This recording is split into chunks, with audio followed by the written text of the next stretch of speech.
Okay, so good morning, everybody, again, second time. And we can begin with 3 bows to the Buddha.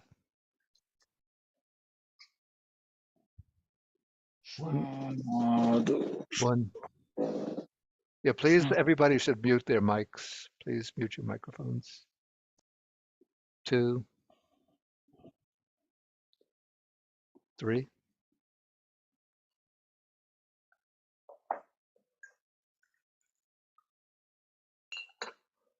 And then I will do the salutation to the Buddha. Namo tassa bhagavato arahato samma sambuddhassa. Homage to him, the blessed one, the worthy one, the fully enlightened one. Okay, so now I'm continuing with the same material that I brought up initially last week. So this is a set of suttas, which each of them deals with 5 perceptions. And again, the Pali word here is sanya. And these 5 perceptions are, the word used is sanya, which usually means perception. But these are really, here the word sanya is being used somewhat in the sense of a theme for meditation, a subject of meditation, of contemplation or meditation, which most of them involve some degree of reflective thought, of examination, investigation. So we could say even that these perceptions initially start off with a kind of yoniso manasikara, a kind of wise reflection or thorough attention.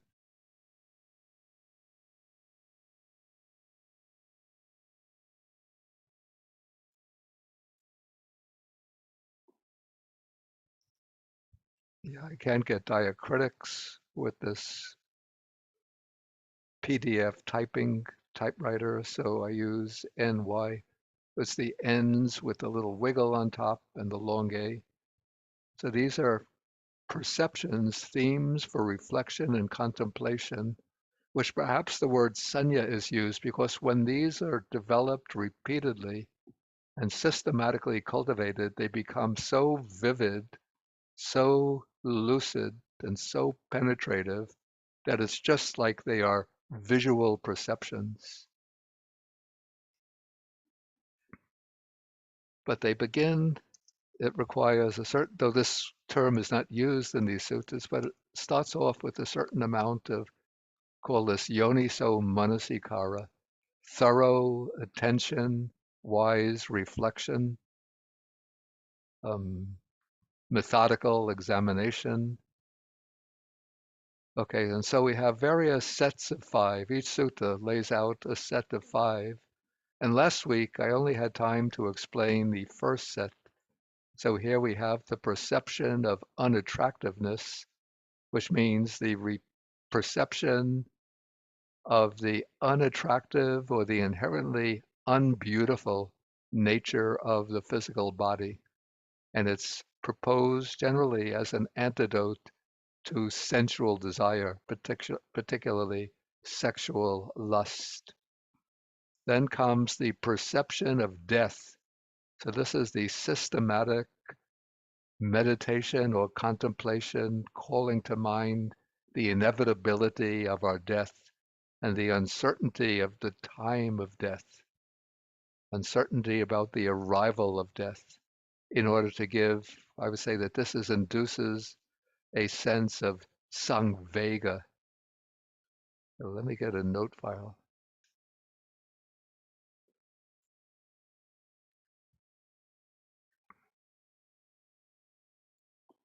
Yeah, this is a very important word in Buddhism. Samvega. Do you see where I'm typing? No, Bhante. You don't see it. No. No, Bhante, we can't see your Word doc. Okay, so I have to stop.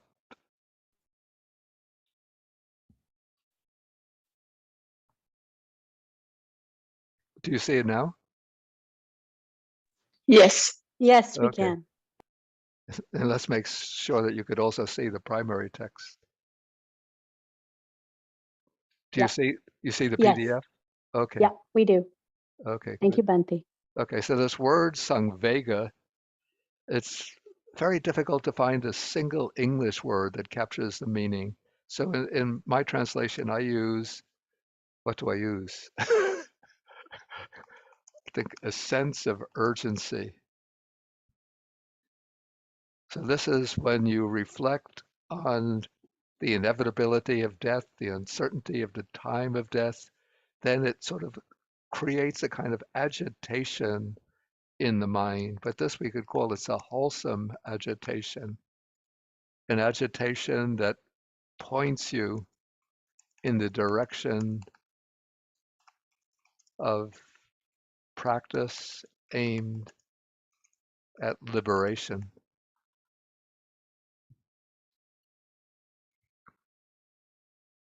And so there are various themes for contemplation that arouse this Sangvega. In the monastic uh, practice, in the liturgy that we used to use back in Sri Lanka, we have 8 Sangvega Vatu, 8 bases for generating the sense of Sangvega. Jati, Jara, Vyadi, Maranang. So birth, old age, sickness, and death. Those are 4. Then Apaya, the prospect of rebirth in the lower realms as an animal or a hell being or a hungry ghost.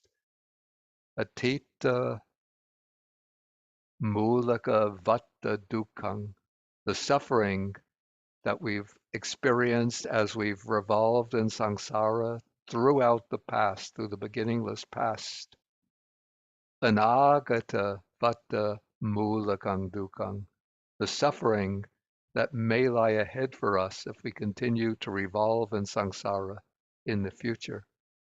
So those are 7. And then the 8th is idani ahara gaveti dukkang. So at present, the search for food, the need to acquire food, the struggle just to obtain sufficient food to subsist.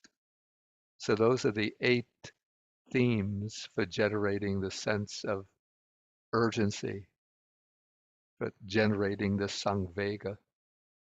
Okay, so the one that we have here, let's get the primary text again, is the perception of death. Then we have the perception of danger.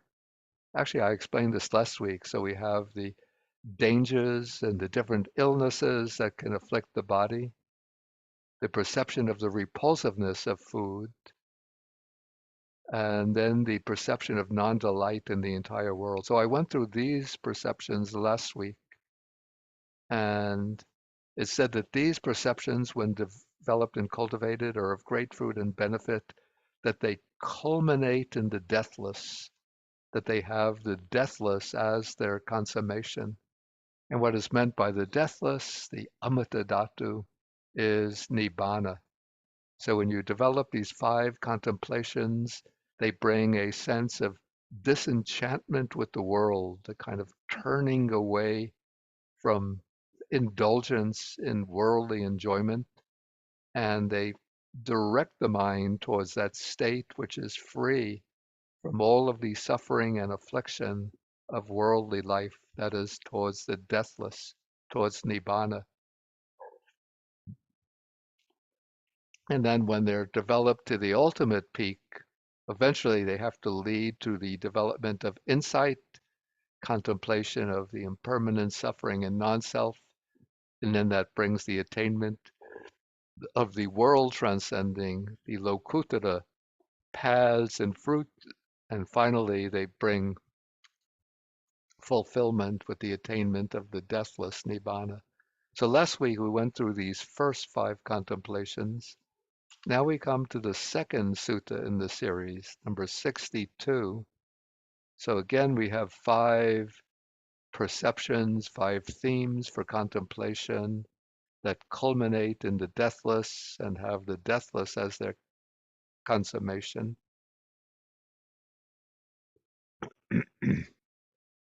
Okay, so here we have the perception of impermanence, the perception of non-self, the perception of death, the perception of the repulsiveness of food, and the perception of non-delight in the entire world.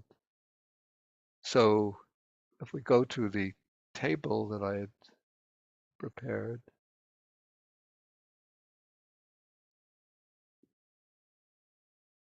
we could see that 3 of them we've already covered.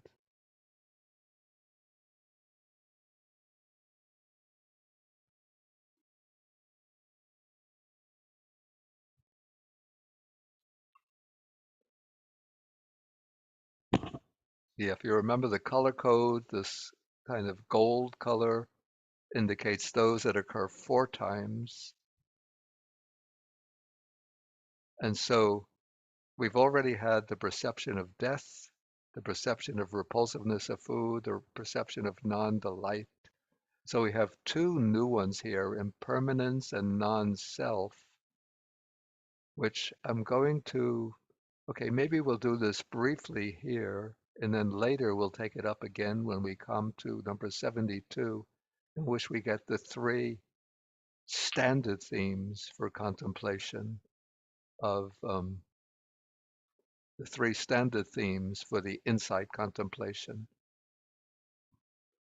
Okay, so we have these 2 new ones, the perception of impermanence and the perception of non-self. And we meet these explained in the Girimananda Sutta, which occurs in the Anguttara Nikaya Book of Tens. I think it's number 60. Yes, number 60. So here the Buddha explains to Venerable Ananda 10 perceptions. And these 10 perceptions begin with the perception of impermanence and the perception of non-self. And so he raises the question first, what is the perception of impermanence?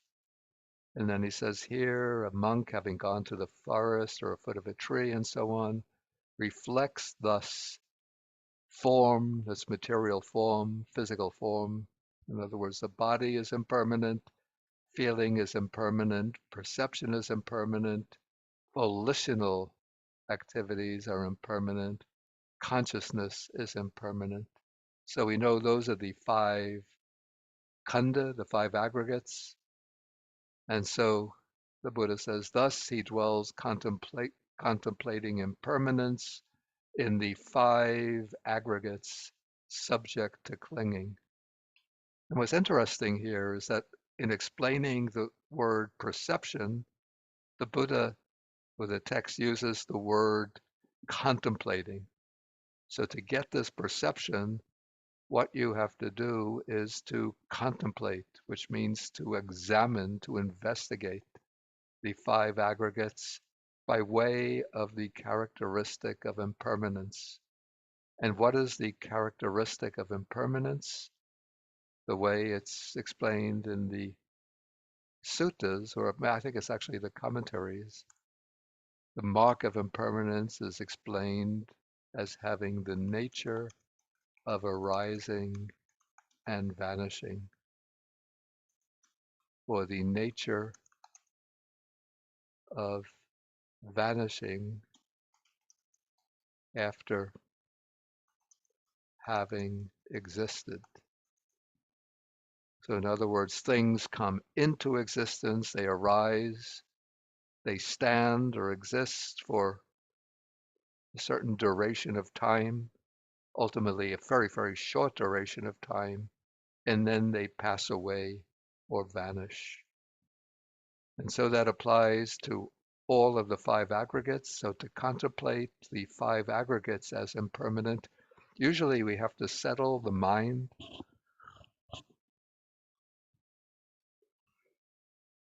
through using an object of mindfulness in order to help to clear away the usual deluge of random thoughts, wandering thoughts, until the mind becomes settled and focused. And then one can turn to the development of insight.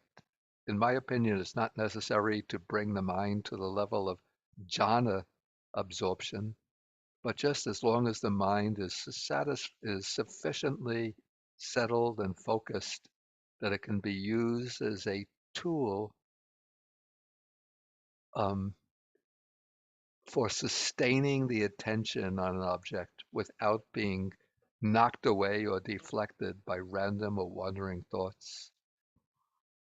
And then the way I found it useful is to turn to the body to observe the mark of material form.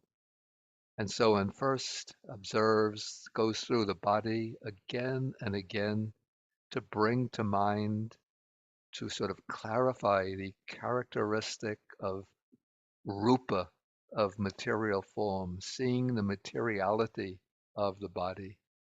And then one moves through the body from top of the head, moving through systematically down all the ways to the soles of the feet and the toes.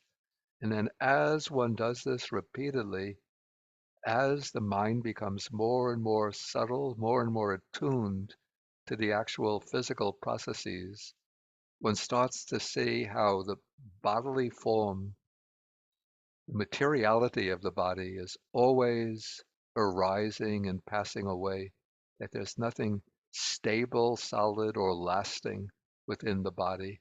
But the body itself is like a process of physical events which are occurring at increasingly subtler levels.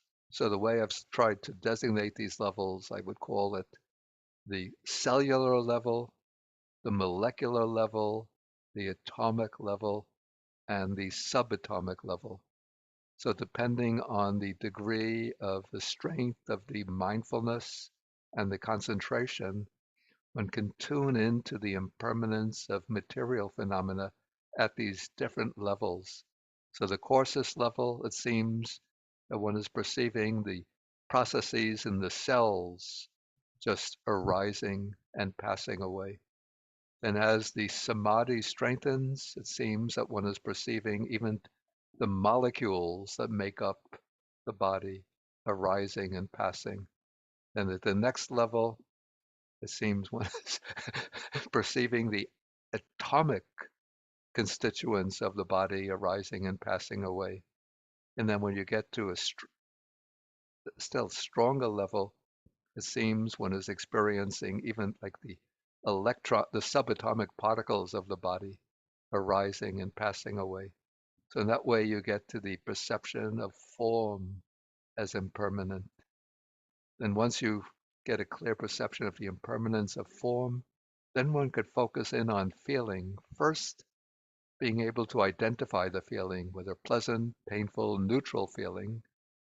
And then as one tunes into the feeling, then one could see that all of these feelings, each one just arises and vanishes, arises and vanishes. And again, as the mindfulness becomes more powerful, more focused, one could tune into this arising and passing of feelings at subtler and subtler levels. Then one turns to perception or ideation. If one is doing this in setting meditation, generally one wouldn't be perceiving visible things or smells or tastes, but there might be some perception of sounds if there's some sounds in the environment, or tactile sensations. If you feel the body in its seat or some kind of touch sensation in the body. But most often it's the ideation, the mental perceptions, which are constantly arising and passing away. And then one turns to the volitional activities. And when doing this in seated meditation, the main volitional activity is having the intention to focus the mind on this impermanent process. And so what one would be observing most clearly is the intention to focus, the volition to keep on observing. And so one sees all of these volitional activities of the intention to focus, the intention to observe arising and passing. And so one is seeing the impermanence of volitional activities. And then it seems initially that there is an observer standing behind the process, watching the impermanence of form, feeling, perception, and the volitional activities. And that is, if one doesn't have the guidepost of the Dharma, of the Buddha's teaching, for the what we call the Bahira Samana Brahmana, the outside ascetics and Brahmins, or if you call them Wai Dao, this will be the Chinese, the Wai Dao Chu Jiao Ren, the um, externalists, they would take that observer to be the self, the true self. But from the perspective of the Buddha's teaching, that observer is just consciousness itself. And when you turn the beam of attention back on consciousness, consciousness turns out to be not a persisting, lasting observer, a solid subject of experience, but consciousness is just a sequence or series of rapidly changing momentary acts of awareness, acts of knowing, acts of cognizing. And so then consciousness turns out to be anicca, impermanent. And so in this way, one dwells contemplating impermanence in all five aggregates, which are said to be subject to clinging, because these are the things that we cling to with the notion, this is mine, this is I, this is myself. Those are the objects of self-identification. And you have to break up that clinging, dissolve that clinging by eliminating the sense of those aggregates as being mine, I, or self. But here we start off with the perception of impermanence. And the Girimananda Sutta, when it defines the perception of impermanence, does so with reference to the five aggregates. But we find other suttas in which, because somebody, if you have like a very narrow interpretation, you think the perception of impermanence applies only to the five aggregates. But here I brought up another sutta which shows how the perception of impermanence can apply to the 6 or the 12 sense bases. So this is from the Samyutta Nikaya 35, number 1, chapter 35, Sutta 1. The eye is impermanent, the ear, the nose, the tongue, the body, the mind, then their corresponding objects, forms, sounds, odors, tastes, textures, and mental objects. They're all impermanent. Okay, so this is the perception of impermanence. And then we come to the perception of non-self.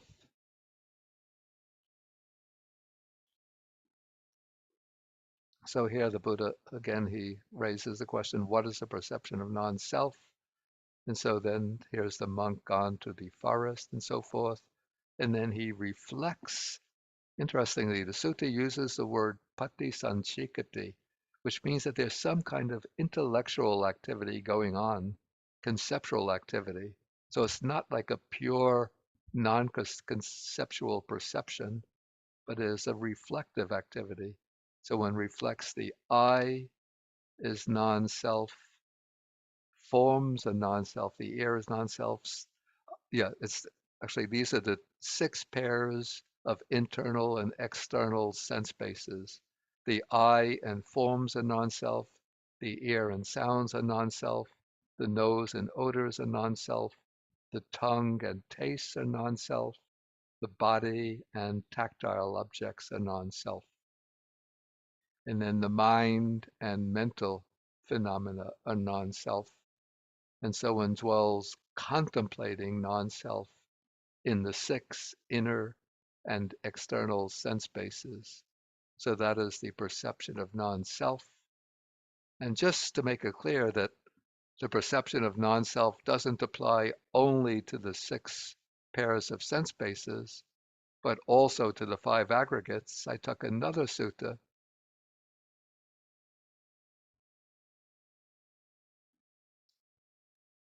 which shows the perception of non-self also applying to the five aggregates. So material form is non-self, feeling, perception, volitional formations, consciousness is non-self. So actually the two schemes, the internal and external sense spaces and the five aggregates, are sort of just different ways of slicing up the field of experience. So when we come to the sense bases, then let's say more prominence is given to the physical or material side of experience. So here we have five of the sense bases and their objects are material, and the only mental side is the mind and mental phenomena. And then implicit here is the mind are the four mental aggregates. But when we come to the scheme of the five aggregates, then the emphasis is on the mental side of experience.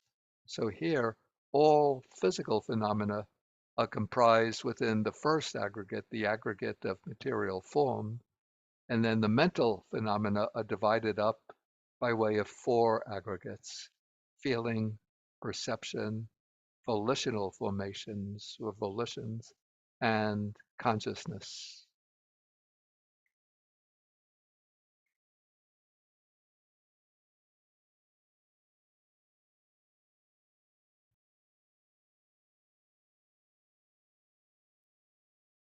Okay, let us go back now. Okay, so this is the second sutta. We have two new perceptions, the perception of impermanence, the perception of non-self, and then we have the three that we covered last week: perception of death, repulsiveness of food, perception of non-delight in the entire world.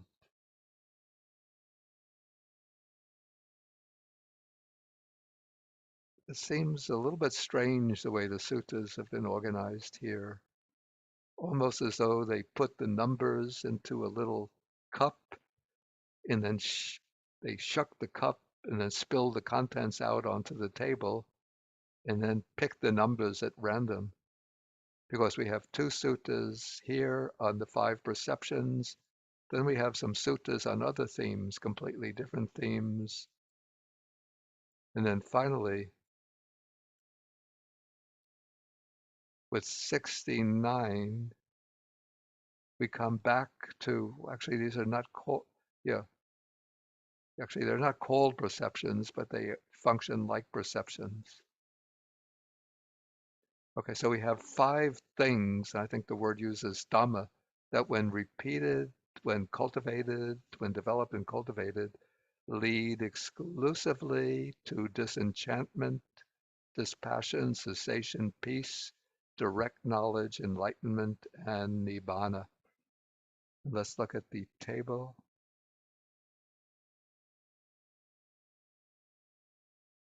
to get a bird's eye view of these things.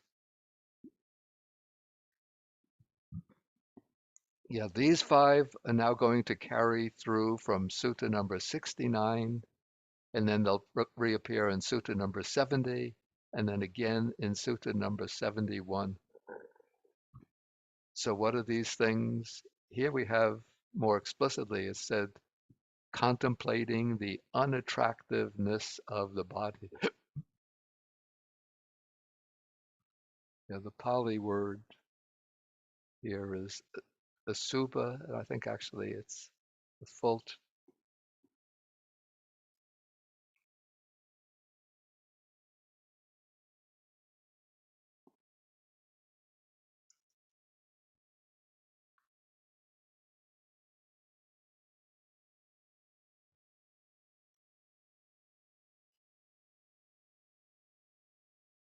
I think it's kaye asub anupasi.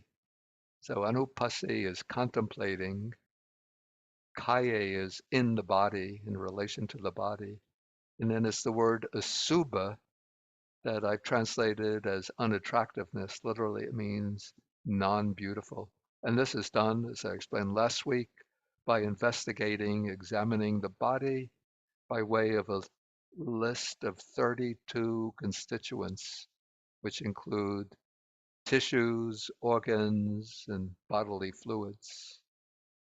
Okay, then the perceiving the repulsiveness of food, perceiving non-delight in the entire world, contemplating impermanence in all conditioned phenomena, and then having the perception of death well established internally. And so we've come across all of these already, I think. Yeah, so none of these are new. The themes themselves are not new. But what is new or different is what they lead to. So the sutta number 61, 62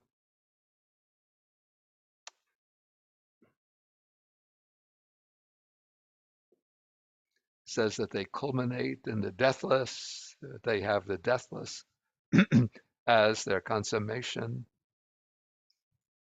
And so here, each of these three suttas will say that these five things lead to what seems to be a different result, but it's really just different ways of explaining or of expressing the same thing. Okay, so here these five things lead directly or exclusively.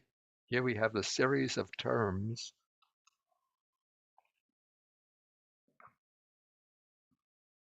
Okay, so we have disenchantment, and we'll explain each of these words. Let me put this one to sleep for a while.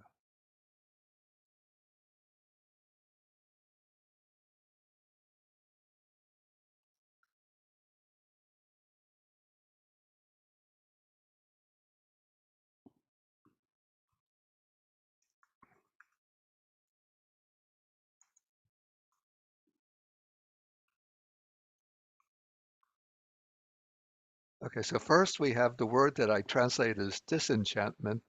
Again, it's one of those Pali words that we don't really have a good, precise English translation for this.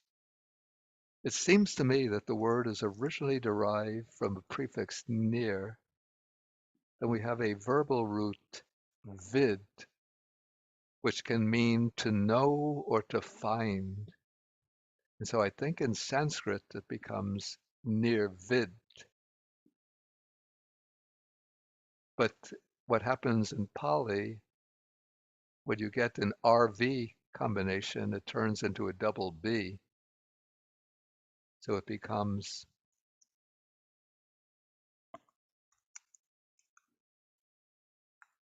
nibid. And then in Pali, we don't have nouns ending in a consonant, so an A is added to make it a feminine noun, nibida.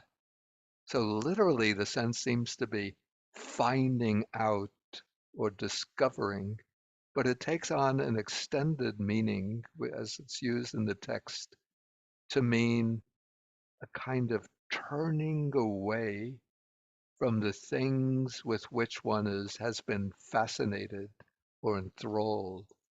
And so it's said in the commentaries that nibbida is the antidote to nandi. Nandi is delight. And so our normal disposition, sort of our natural inclination, is to find delight in the panorama of the world, whether it's in form, sounds, odors, tastes, touch sensations, mental objects. We're always seeking delight, finding delight in these things, and then holding to them tightly, grasping them. And so nibbida is the antidote to this. So when we examine the things in which we're finding delight, we examine them, when we find out, we sort of peel away the glittering surface and we see what lies beneath that glittering surface. That it's just phenomena that are anicca, dukkha, anatta, impermanent, bound up with suffering, not myself. Then that delight gets dispelled and we lose interest in those things. In a sense, you could say that we become disillusioned with them. We enter a state of disillusionment. So in, in Western thought, disillusionment is usually associated with a state of sort of a kind of misery. I'm disillusioned. My attitude is that of sour grapes. Why couldn't things be better than they really are? Um, kind of grim. We think of the existentialist philosophers who say that we have to become disillusioned with our false faith. We have to give up our false faith and sort of settle into disillusionment. But for Buddhism, nibbida, this disillusionment, is a healthy, wholesome attitude. And so I use disenchantment. So our naive attitude is that of enchantment with the world. Everything is so fascinating and enthralling and attractive. But then when we see through the surface glitter, then the enchantment fades away and we gain this nibbida. And this nibbida, disenchantment with form, feeling, perception, volitional activities, and consciousness, or disenchantment with visible forms, sounds, odors, tastes, tactile objects, and mental objects. So that is nibbida. The nibbida usually is followed by viraga. Most commonly, we have the sequence nibbida, viraga, vimutti, disenchantment, dispassion, liberation.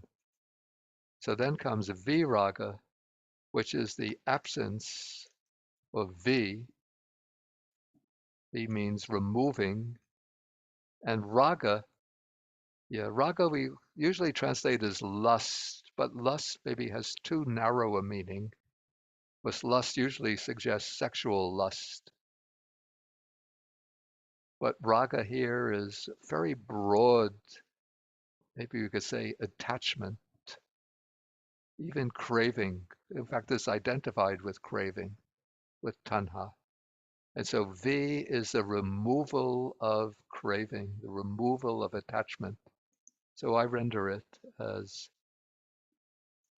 dispassion,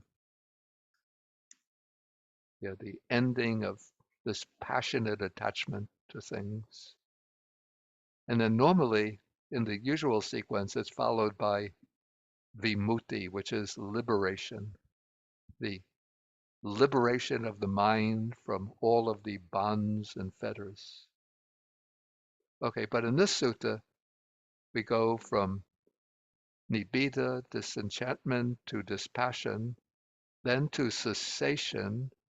And cessation here is probably tanha nirodha, that is the cessation of craving. And then comes peace. This is the higher, not just tranquility of mind, but the higher peace. Then direct knowledge, abhinya, this would be like insight knowledge. And then enlightenment, this is the later stage when direct knowledge, when insight knowledge reaches its fulfillment, then comes this clear perception of the Four Noble Truths, and then comes the attainment of Nibbana. This would be full liberation. Okay, so we have these five things, these five themes of contemplation lead to disenchantment, dispassion, culminating in nibbana. Yeah, let's go through all of the suttas and then I'll take the questions. Or maybe let's okay, let's at least go through these three. Okay, now we have again the same themes of contemplation, but this time it's said to lead to the destruction of the, here we use the Pali word asavas.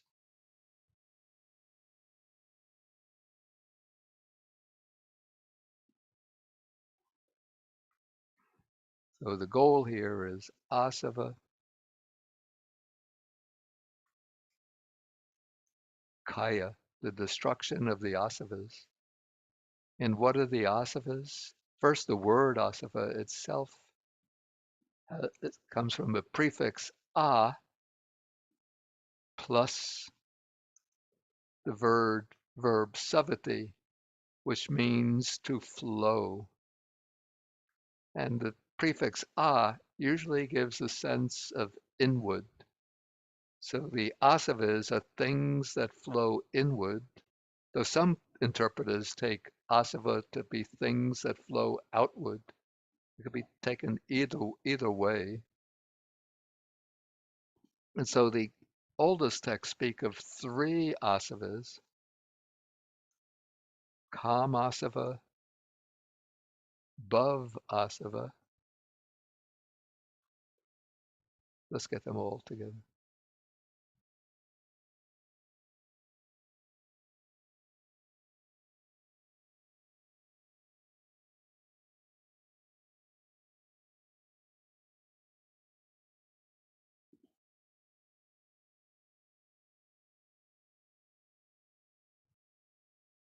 Kam asava, Bhav asava, Avij asava. So first, asava itself, things that flow in.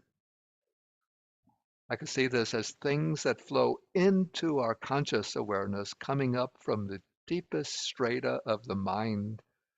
These defilements that are stored there, sort of that are maybe festering at the base of the mind. And then when stimulated, they come flowing into the mind, into active consciousness, and sort of govern and dominate the active conscious process. So things that flow up from the bottom strata of the mind up into conscious awareness, or taking it in the other sense, things that flow out. So these would be the defilements flowing out from the mind through the senses out into the objective domains. And so we have kamasava. Yeah, I followed here Venerable Nyanamoli in using the word taint, which, I mean, I'm not so happy with it, but we just use it. So we can say that this is the taint or maybe influx of sensual desire, desire for enjoyment of the sense of sense objects. Bhavasava is the taint or influx of craving for repeated existence. So this is the craving that binds us to the cycle of repeated birth and death, the craving to not only to go on existing, but to exist in ever more higher and blissful and beautiful states of existence. So this would include people have craving, if they have belief in rebirth, coming back into the human realm, may I be rich, famous, popular, beautiful, may I become a famous actor or actress, president of a country, may I become a wealthy businessman, popular musician, and so on. or if they have with the belief in rebirth, or even just with one single existence after death. May I be reborn in heaven and live forever in the heavenly world. So that's craving for existence. And then we have the taint of ignorance. So those are the asavas. And these are the most, I call them the primordial defilements at the very base of the mind. And so the objective in the practice of Buddhism is asava kaya, the elimination or eradication of the asavas. And that is equivalent to arahatship.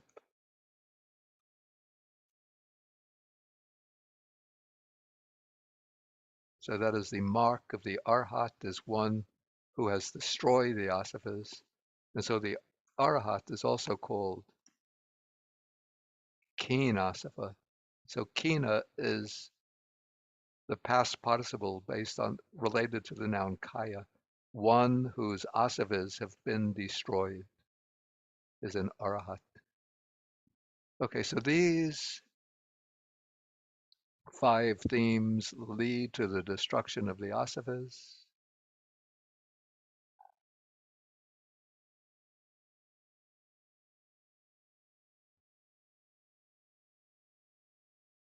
When cultivated and developed and cultivated, they lead to the destruction of the taints. And then we have one more in this series.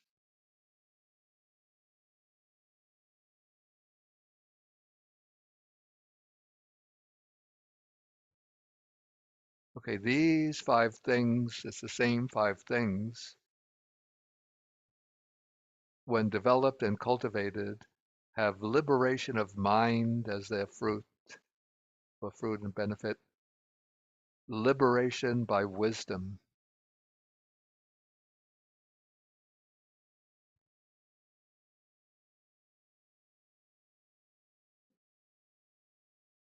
as their fruit and benefit. Okay, so first, liberation of mind, or ceto vimutti. There are many kinds of liberation of mind spoken about in the Nikayas, but many of them are just temporary states of liberation of mind. Oops.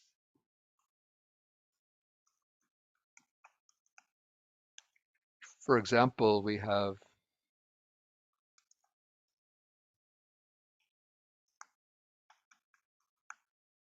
metta ceto vimutti. This is the liberation of the mind through loving kindness.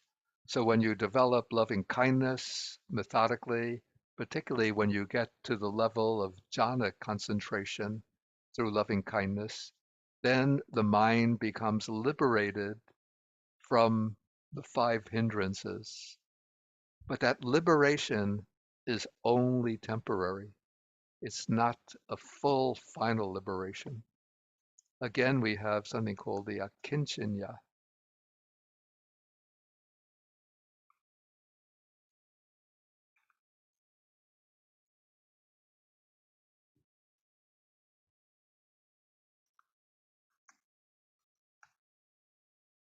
The nothingness liberation of mind.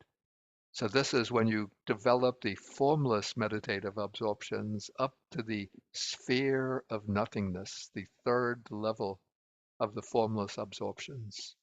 Then the mind is completely peaceful and equanimous. But again, it's a temporary liberation. And then there's, let's see,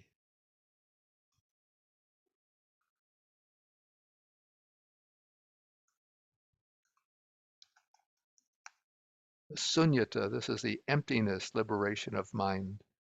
So this is a kind of temporary liberation of mind that comes through contemplation of non-self. Okay, so these are temporary liberations of mind, but the final liberation of mind is called ceto vimutti, panya vimutti. So this is the liberation of mind because the mind is freed from all defilements, but it's liberated not just through the attainment of meditative absorption or samadhi, but it's liberated through panya because wisdom has eradicated completely by the roots, it's eradicated the defilements. So this is also it's called in the text the unshakable or irreversible liberation of mind. So these 5 contemplations have this irreversible liberation of mind as their fruit and benefit.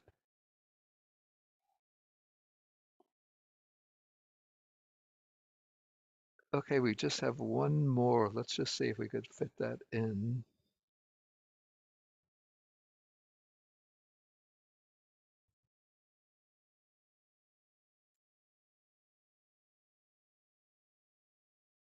Yeah, this introduces a few new items. So let's see if we what questions we have now. So if you, excuse me, if you have questions, the way to pose the question is to use your hand symbol, raise hand symbol. Okay, I see a few. So we begin in California with Mariam. Good morning, Bhante. Good morning. Thank you. I wanted to understand in a skillful way of practicing these methods without becoming depressed, basically. Yeah, that's okay. That's a very good point. Oh, is that the question? That is the Oh, question, okay. yes. Okay. Okay. Because I'm enjoying a little bit. I go to see a sunset and all I'm thinking about, oh, this is impermanent. This is,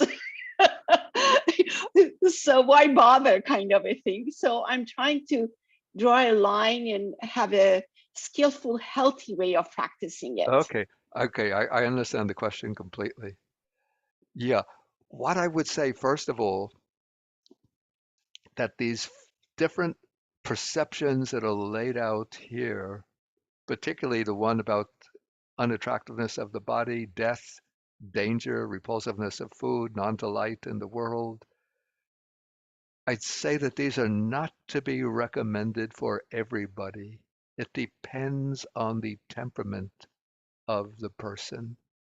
So these are especially maybe recommended for people with strong attachment, strong, maybe passionate types of personality, people with a passionate personality. Um, of course, anybody could practice them to some extent, but what I would say is that for those who are maybe inclined to strongly to lust, to attachment, um, the craving personality, these would be effective meditations. But what I always suggest for people for the basic practice to use more pleasant meditations like mindfulness of breathing and then the Brahmavihara subjects, especially maybe loving kindness and mudita, altruistic joy, to give happiness to the mind.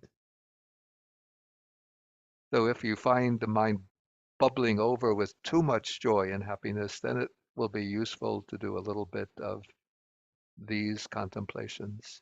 Particularly, I think the mindfulness of death is always useful, so it could be a little depressant. But maybe if you have a tendency towards clinical depression or what is it called, bipolar, with a strong bipolar, with a strong tendency towards the depressive side of bipolar, then maybe avoid even the contemplation of death. But for a person in maybe a sort of with a more balanced mind, the contemplation of death can always be useful, can be useful.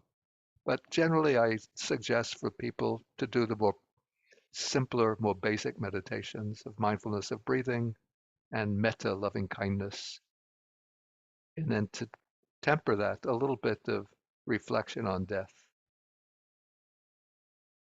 Okay, so try in that way.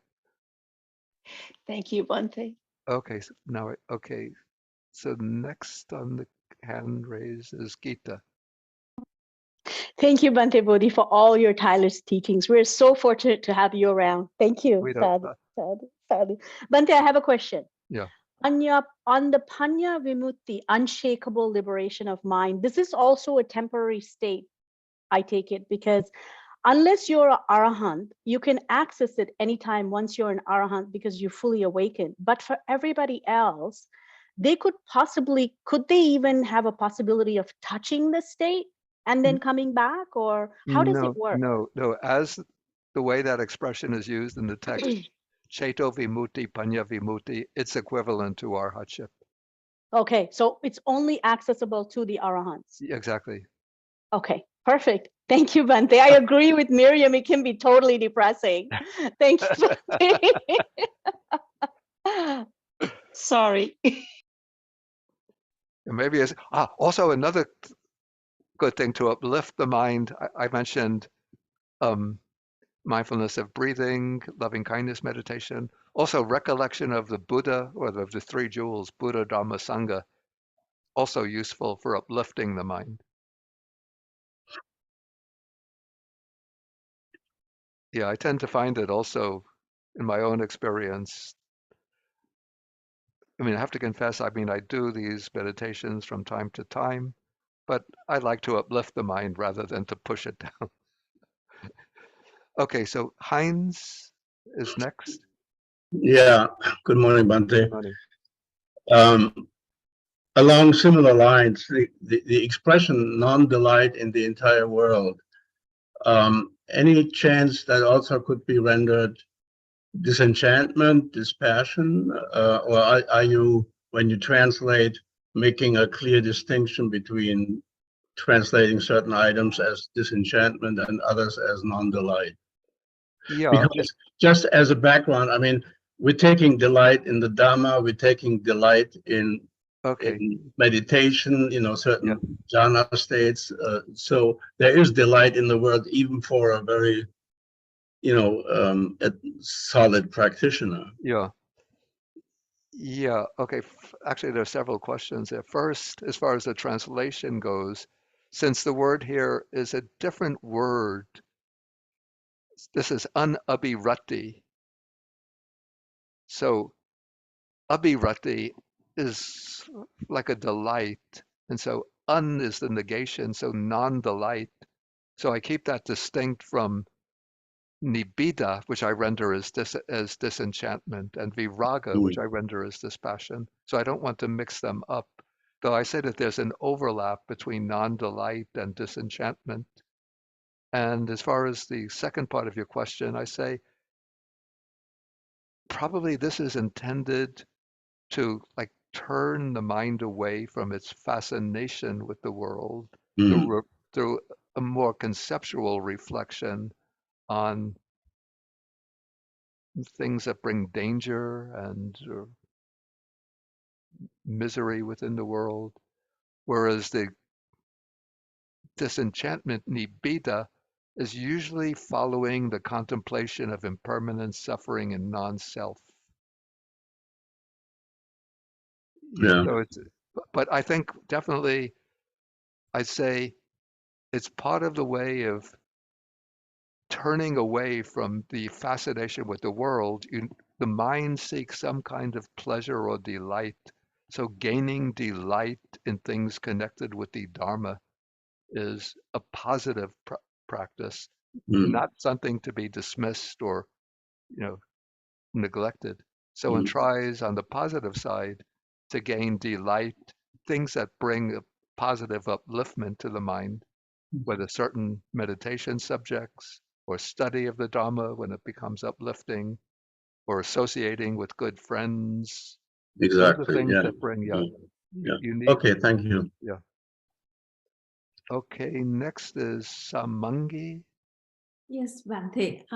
So I was wondering, as you were going through the levels of, attainment, higher levels, how do you know? And that is for somebody who's more advanced, but on a personal level, even for me, how do we know we are progressing or attaining these levels? How do you know that we're doing things right, we are progressing, we are going in the right direction? And yeah, I think this is why, especially if one is doing intensive meditation, like in a retreat setting, it's an advantage to be doing it under the guidance of a skilled and accomplished teacher. I see. In terms of day-to-day practice, I say just one has to be a bit careful, but I say that the safe course is never to overrate yourself, never to think I've attained this, I've attained that, but just continue to do the practice. How do you know you are progressing in the right direction? Not so much attainment for personally me, but that you're going in the right direction, progressing in the right direction. Often it's the people around you that could tell more easily than you can tell yourself, that you find that your greed and attachment are being reduced, your tendency to anger, ill will is being reduced, your tendency towards envy and jealousy is getting reduced, your pride or conceit is getting reduced, you're becoming more humble. Yeah, I think those are good guideposts for judging yourself. Okay, thank you. That's helpful. Yeah, at the end of each chapter in the Anguttara Nikaya, there's a list of, I think it's 17 defilements that these practices are intended to eliminate. So you look at that list of 17 and you could think, are these defilements getting reduced in me? If you find that they're getting reduced, then you can have the confidence that you're on the right track. Okay, thank you. Okay, Lee.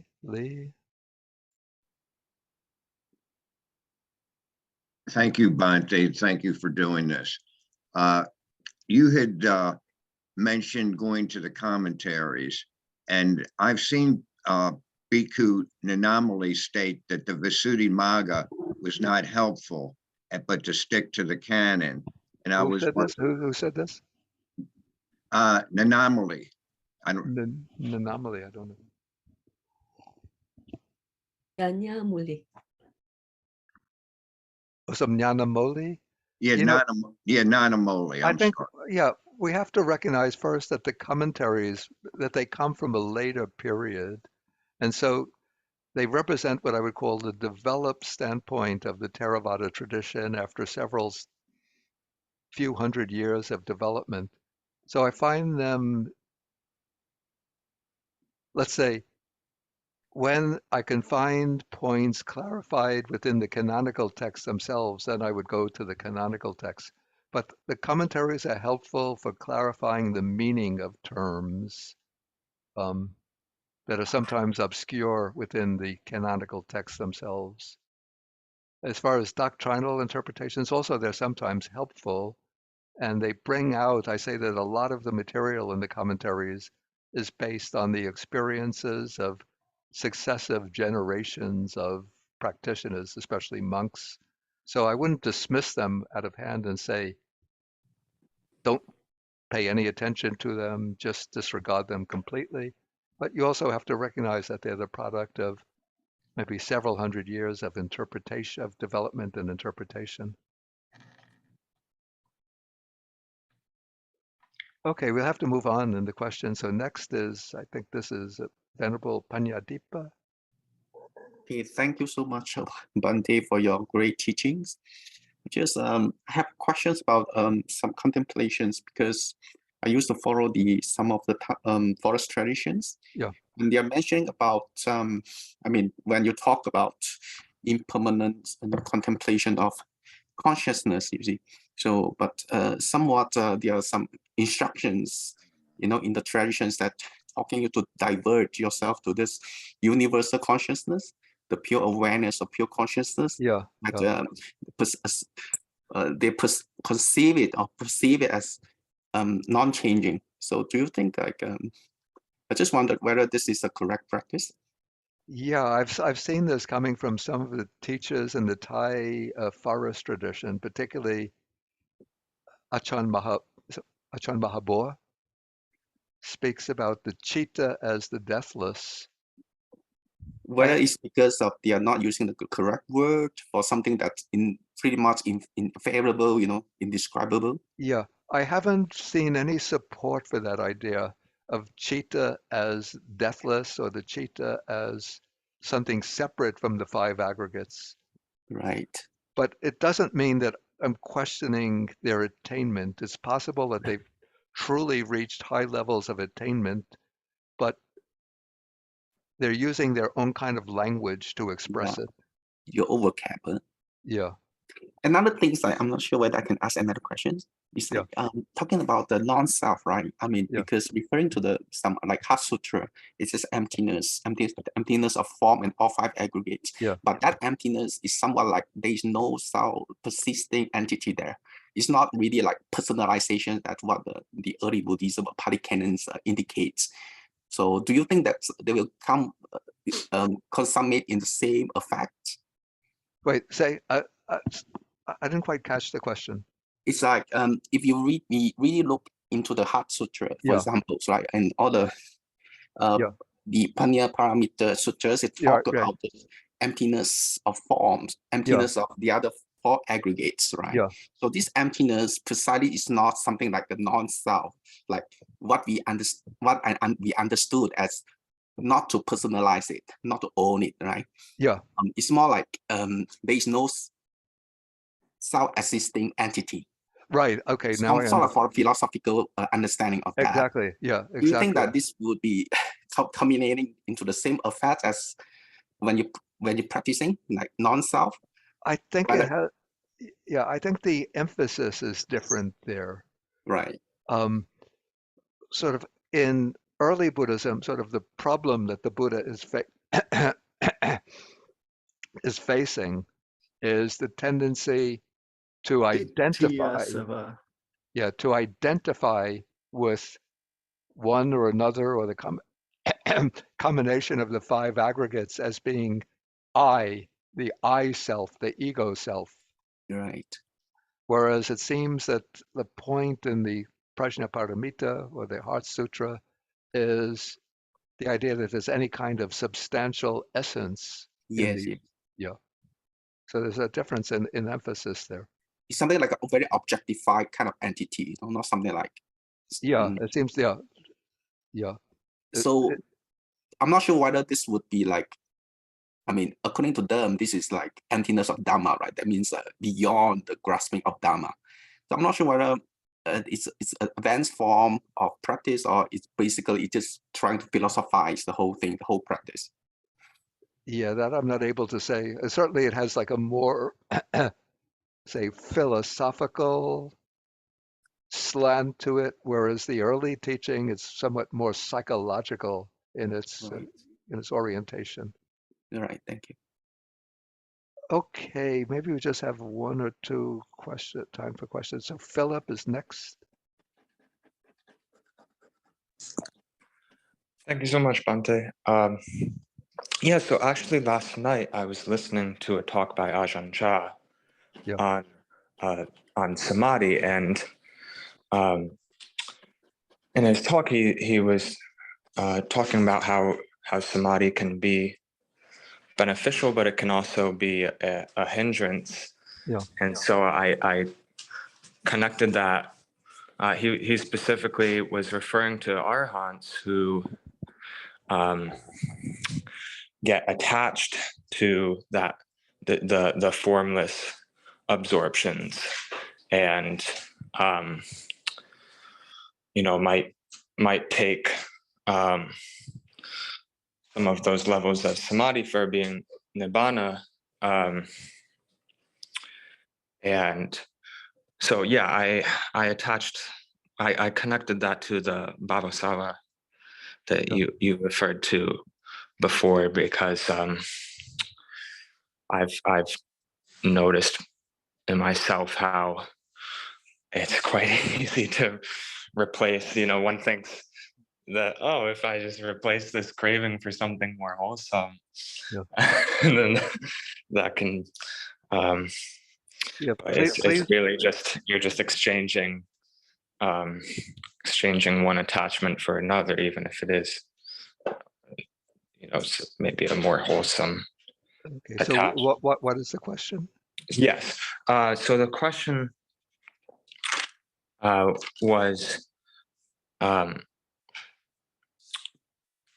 what do you like? It is a good thing to strive for those samadhis, but what do you suggest to not make those your goal in themselves, so as to not become attached once No, certainly you're the Buddha encourages the attainment of samadhi. It's just that it's said that the samadhi can be associated with a lot of bliss and joy and tranquility, and so one tends to become attached to that. So that's why the samadhi practice has to be complemented or balanced by insight practice, by seeing that right. even those states of samadhi are eventually impermanent, bound up with dukkha and non-self. Okay, I could only take one more question, so the last one will go to Diane. Diane. Thank you, Bhante. Today you said that consciousness is impermanent. Yeah. And in the past, I've heard you say that the stream of consciousness at death goes on to a new existence. Yeah. So is there a difference between the concept of a stream of consciousness and the consciousness that is impermanently in my body? Okay. Consciousness is impermanent in that consciousness itself consists of a sequence or series of acts of consciousness. So there is an act of visual consciousness when you're seeing the forms, an act of ear consciousness when hearing sounds, so on, act of mental consciousness when you're thinking about ideas, concepts, and so on. So each act of consciousness arises, performs its function, and then ceases or stops. So in that sense, consciousness is impermanent, but each act of consciousness is followed by another act of consciousness, and that by another act of consciousness. So it's that sequence of acts of consciousness that makes up the stream of consciousness. And so at death, there is a series of acts of consciousness that constitute the process of death. And then after the death consciousness, not depending on this physical body, more acts of consciousness will arise in the same series, which will then continue the stream of consciousness into a new form of existence.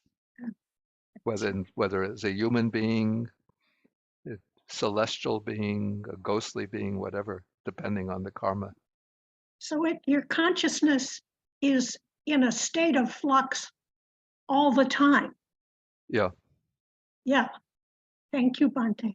Thank you. Yeah. Okay. I'm sorry that there are some more questions, but I'll have to end the session. We have to end the session now. And so we'll end with the sharing of the merits. But before I do that, I should mention that this will be like the last class in this particular semester. So we'll be coming into the winter break. Yeah, so what I'll be doing from now until the end of March, we'll still have gatherings on Saturday, but on Saturdays we'll have just meditation, three sessions from 9:30 to about 10:10, a session of mindfulness of breathing, then a half an hour of walking meditation, and then another session of loving kindness meditation. Unless you prefer to do the meditation on death and danger, maybe we'll throw a few sessions like that in. But basically, it will be mindfulness of breathing, walking meditation, and loving kindness meditation.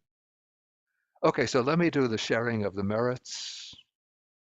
And I have to wish everybody also a happy Chinese New Year. Tomorrow will be the Chinese New Year celebration. So the year of the tiger comes to an end tonight, and the year of the rabbit arrives tomorrow. Okay.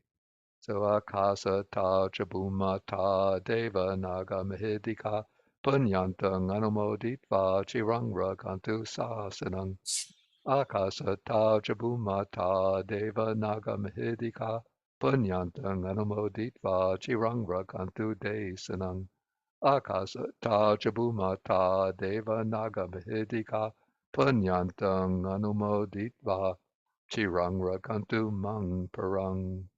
Dukkha pata jani dukkha, baya pata jani baya, soka pata jani soka, unto sabepi panino. May those in suffering be free from suffering. May those in fear be free from fear. May those in sorrow be free from sorrow. May all living beings also be thus. And then we go sadhu, sadhu. Sadhu, sadhu. Thank you so much. Thank you, Okay. Bhante Bodhi. And a Okay. bow to Bhante Bodhi. Okay, thank you. Enjoy your meal, Bhante. Okay, thank you. Have a good lunch, Bhante. Okay, thank you. Take care. Be safe. Okay, thank you. Bye, Bhante. Okay, Thank you, thank you. Bhante. Great to see you, Bhante. Thank you so Okay, much. thank you. Budaya, Okay, Bhante. Thank you so much. Take Okay, I'll care. have to go now.